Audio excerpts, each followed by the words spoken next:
السلام علیکم ناظرین، آج میں آپ کو بتانے والا ہوں کبوتر کے پاؤں سرخ کیوں ہوتے ہیں۔ دوستو، طوفان نوح گزر جانے کے بعد جب حضرت نوح علیہ السلام کی کشتی جودی پہاڑ پر پہنچ کر ٹھہر گئی تو حضرت نوح علیہ السلام نے روئے زمین کی خبر لانے کے لیے کبوتر کو بھیجا تو وہ زمین پر نہیں اترا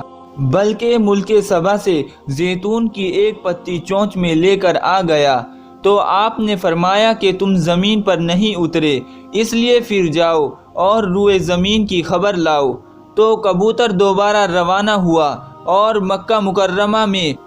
حرم کعبہ کی زمین پر اترا اور دیکھ لیا کہ پانی زمین حرم سے ختم ہو چکا ہے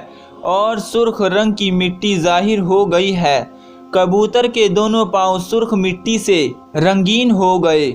اور وہ اسی حالت میں حضرت نوح علیہ السلام کے پاس واپس آ گیا اور عرض کیا کہ اے خدا کے پیغمبر، آپ میرے گلے میں ایک خوبصورت طوق عطا فرمائے اور میرے پاؤں میں سرخ خضاب مرحمت فرمائے اور مجھے زمین حرم میں سکونت کا شرف عطا فرمائے۔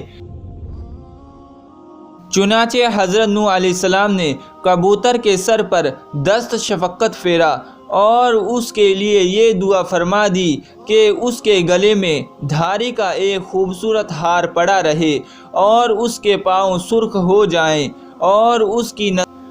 اس کو زمین حرم میں سکونت کا شرف ملے۔